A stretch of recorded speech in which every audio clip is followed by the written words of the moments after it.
Llegamos al día viernes de una semana que definitivamente es una semana intensa, aunque creo que eso lo he repetido en varias semanas porque estos temas que estamos tratando, como podemos constatar, no son nada fáciles. Y tal vez alguien antes de comenzar a estudiar este tema pudo haber dicho, vamos a hablar del amor de Dios. Ok, un tema sencillo, pero nos damos cuenta que en realidad entraña mucho más de lo que nosotros imaginamos. Así que hoy vamos a orar pidiendo al Señor que nos dé sabiduría para hacer un resumen de lo que hemos estudiado, que queden claros algunos conceptos en nuestras mentes y luego pues prepararnos para lo que será el estudio de la siguiente semana, porque seguirá construyendo sobre lo que hemos estado estudiando hasta este momento. Así que vamos a orar pidiendo la dirección de Dios. Gracias, Padre Santo, por lo que estamos aprendiendo. Algunos conceptos todavía nos desafían. Incluso al terminar esta semana seguramente debemos seguir reflexionando sobre estos conceptos que necesitamos internalizar, porque tal vez aprendimos estas cosas de una manera diferente, tal vez no las habíamos oído antes, pero hoy te rogamos que ilumines nuestra mente con tu Espíritu Santo, con tu santa palabra. Lo rogamos en el nombre de Jesús. Amén. Para este día, pastor, hablando de lo que hemos estudiado durante la semana, queda claro que el problema del mal es una realidad que enfrentamos todos los días, lo vemos, nadie tiene que contarnos sobre esto. Y descubrimos que en la Biblia no se guarda silencio sobre este tema, porque Dios también tiene algo que decir.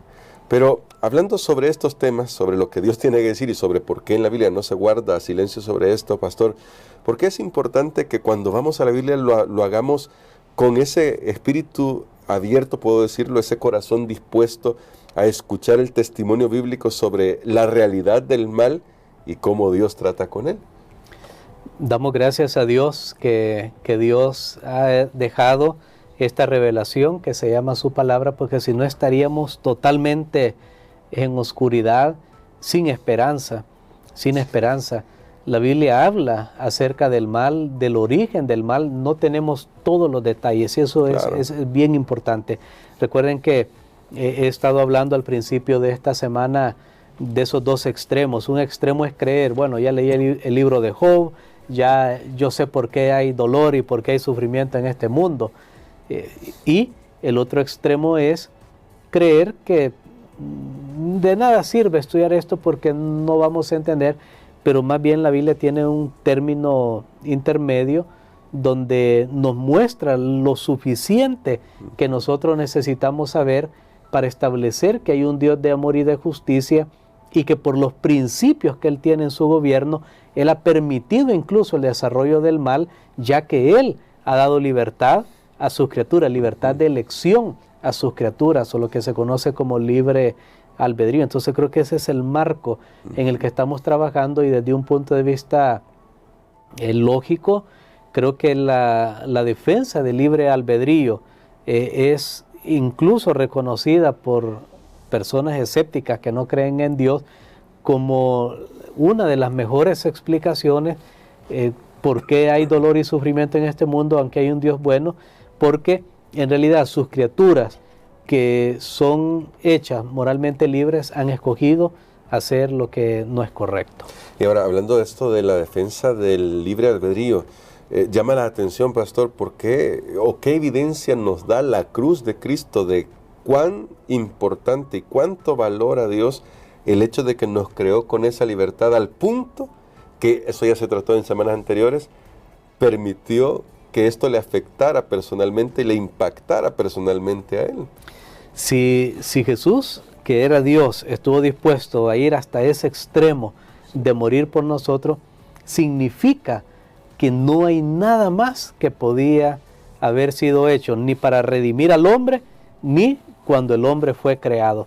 De la manera como han sucedido las cosas, es como Dios realmente ha ido trabajando con lo que sucede en este mundo, poniéndolo de esa manera, porque recordemos que habíamos dicho que Dios es extraordinario, cómo sí. va interactuando con cada ser, que cada uno tiene libre albedrío y Dios se lo da totalmente para que lo desarrolle, pero entonces ahora lidiar con las consecuencias del uso de ese libre albedrío.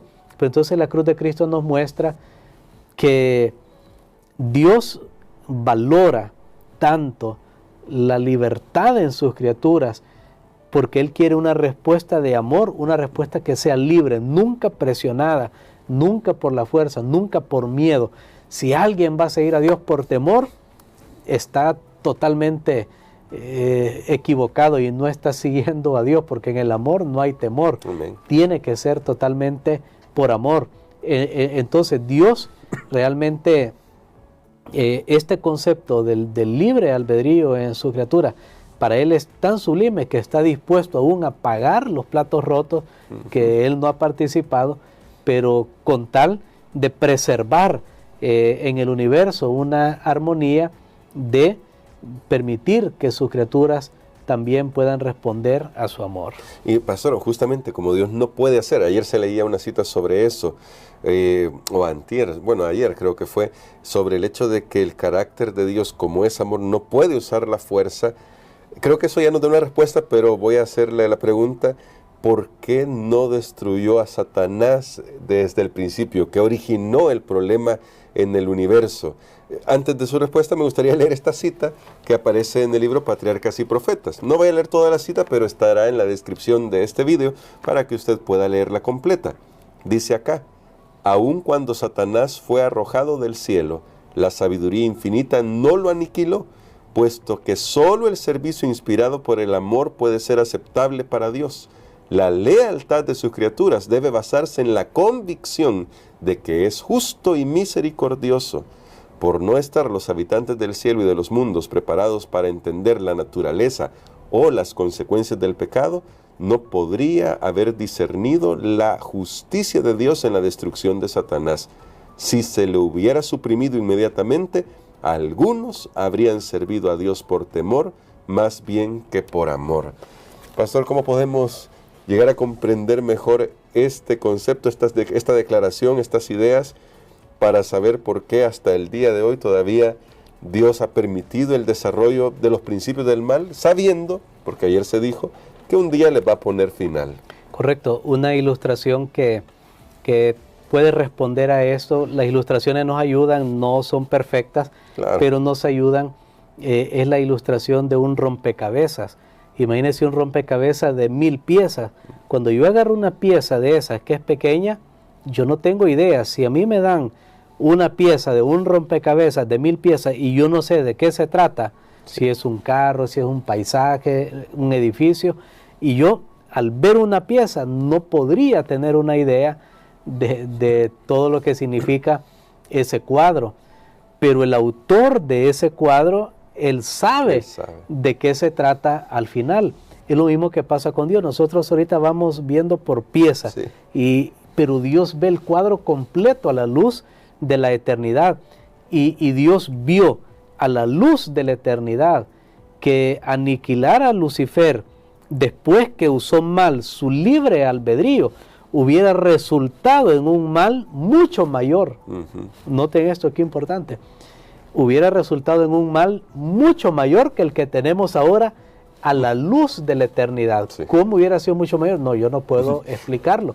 Pero lo que nosotros sabemos y estamos aprendiendo esta semana es que tenemos que confiar que lo que Dios ha permitido, ojo, permitido, no que lo crea, no que lo manda, no que lo hace, que lo que Dios ha permitido es lo que es lo mejor que puede suceder, ya que se han dado esas circunstancias. Ya que el mal entró, lo mejor era permitir que Lucifer manifestara su pensamiento y probara. De hecho, todo lo que está pasando en el planeta Tierra es llamémosle, es una comprobación. Iba a usar otra palabra, pero puede malinterpretarse. Todo lo que está pasando en el planeta Tierra es una comprobación de los principios de Satanás. La pregunta es, ¿nos gustan? ¿Es bonito lo que está pasando aquí en la Tierra hoy? Entonces, allí seres inteligentes con libre albedrío pueden ver y decir, bueno, se le dio chance que pruebe su idea. Es como una empresa que viene el propietario y le dice a las personas, mire, quiero hacer esto, entonces tráigame propuesta y modelo, cada uno vaya, ejerce su creatividad y luego vamos a probar cuál de esto funciona. Pues algo así es la razón por la que Dios permitió el desarrollo del mal en el universo. Pero tenemos que estar seguros, hermano Gerson, que no había otra manera mejor, porque si hubiera habido otra manera mejor, esa es la que se hubiera ejercido. Pero ya es un asunto de confianza. ¿Y por qué podemos confiar en Dios? Porque vemos la manera como Él ha operado en el pasado. Yo puedo confiar en alguien cuando yo sé que esa persona no desea mi mal. ¿Y cómo Dios va a desear nuestro mal si Él mismo vino y murió en la cruz del Calvario para pagar nuestra culpa y nuestra condenación? Entonces, por eso es que Dios y Jesús son confiables. Hacia el final de la historia del pecado, Dios va a ser vindicado. Y eso es un término que se mencionó un poquito al principio, no se había tocado más, y el término de la teodicea. Pero pastor, ¿cómo deberíamos entender esto? Porque entiendo que estamos hablando de la vindicación de Dios, pero nunca de la justificación del mal. Y quizás, para alargar un poco la pregunta con una ilustración, en nuestra lección aparecía un ejemplo que me gustó muchísimo. No estamos diciendo aquí que cuando llegue el momento en que Dios nos dé las respuestas que necesitamos, podamos decir, bueno, ahora ya sé por qué mi familia fue torturada y por qué sufrieron todo esto. Ahora sí, ya me quedó todo claro, porque no estamos diciendo que eso fue bueno. Eso no fue bueno y Dios no lo está justificando. Totalmente. No, aunque teodicea significa que Dios va a ser justificado o va a ser vindicado en relación al mal en este mundo y el surgimiento del mal en el universo, pero no se refiere a que Dios necesitaba que el mal ocurriera para que se manifestara su amor, porque a eso se le llama, también aprendí estudiando esta lección, se le llama culpa feliz. Culpa feliz es eso precisamente que usted mencionaba, que sucedió algo bueno de algo malo. Tenía que pasar algo malo para que sucediera algo bueno. Y voy a poner una ilustración acá. Hace muchos años yo leí el libro Cuando lo que Dios hace no tiene sentido, del doctor James Dobson. Un libro, un clásico, un libro muy conocido. Y me llamó la atención una historia que aparecía en ese libro. Miren cómo muchas veces nosotros hemos usado ese argumento de culpa feliz y no nos damos cuenta. Sí. Y no nos damos cuenta. Porque a veces no encontramos qué decir cuando alguien está pasando en medio de la prueba. Y yo recuerdo que una ilustración que aparecía en ese libro era que una vez un pastor de una iglesia, de una X iglesia, tenía a su hijo y el hijo perdió una de las piernas. Por alguna razón, ahorita no recuerdo, tuvieron que amputarle una de las piernas. Eso es algo triste, eso es algo terrible. Y entonces la iglesia entró en un reavivamiento para apoyar a su pastor, para animarlo, oraron, se metieron a estudiar la Biblia. Y entonces alguien vino y llegó donde el pastor y le dijo, pastor, mire, Dios permitió que a su hijo le amputaran la pierna para que la iglesia se reavivara, se despertara. Eso es culpa feliz. O sea, Dios permitió esto malo para que surja esto bueno.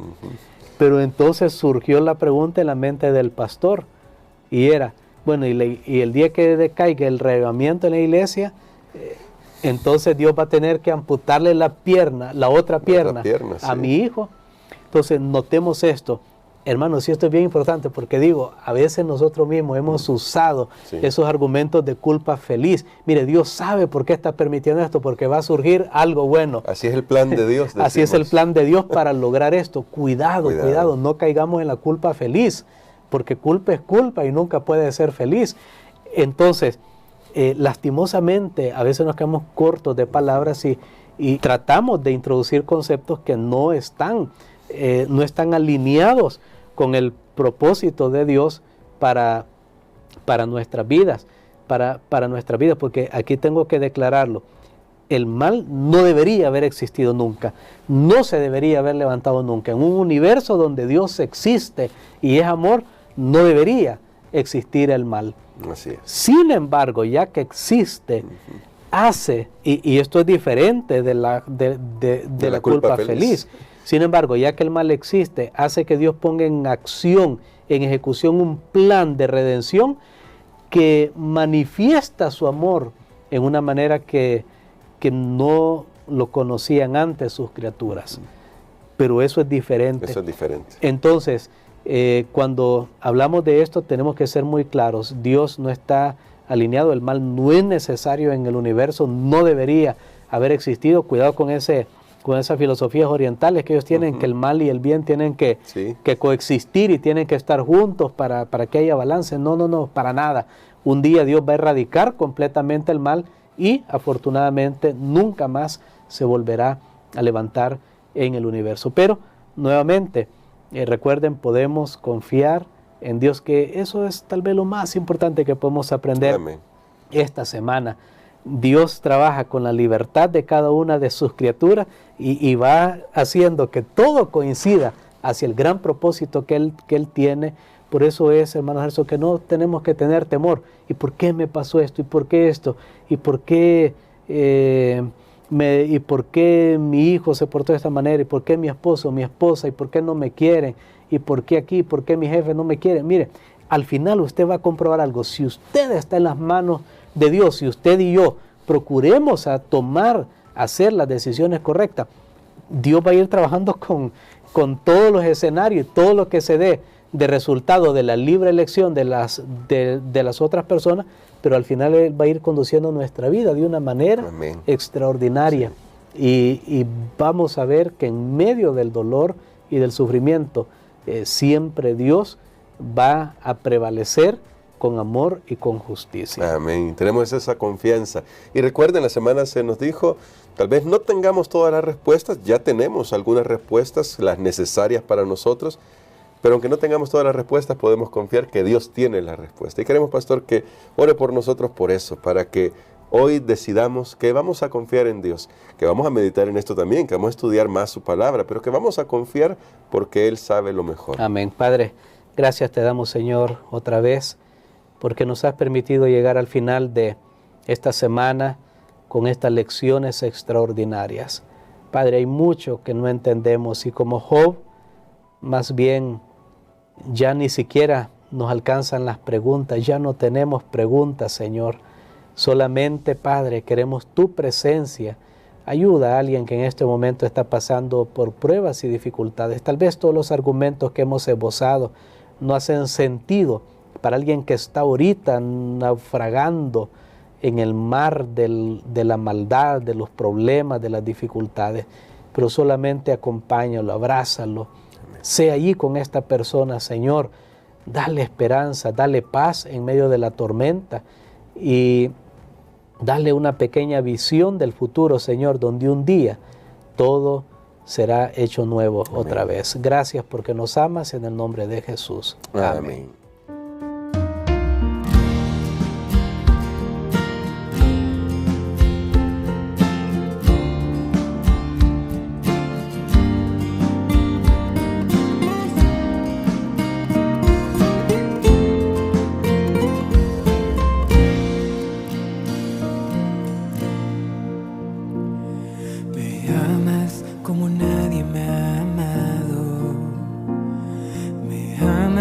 Como nadie me amará, me entregas tu amor de pura gracia, tu amor es incondicional, tu amor no depende de lo que haga, tu amor no depende de quién soy, por gracia me perdonas y me limpias. Por gracia tú me das la salvación. Maravilloso amor, oh Jesús, maravilloso amor. Por mí moriste en una cruz, tomaste mi lugar, me diste tu perdón. Maravilloso amor. Amor, por mí moriste en una cruz.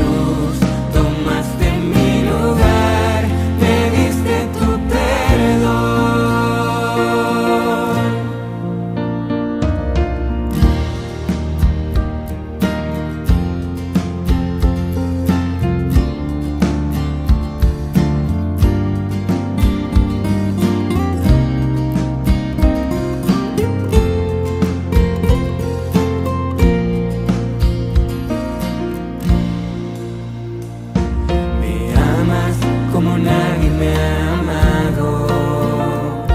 Me amas como nadie me amará. Me entregas tu amor de pura gracia. Tu amor es incondicional. Tu amor no depende de lo que haga. Tu amor no depende de quién soy. Por gracia me perdonas y me limpias. Por gracia tú me das la salvación. Maravilloso amor.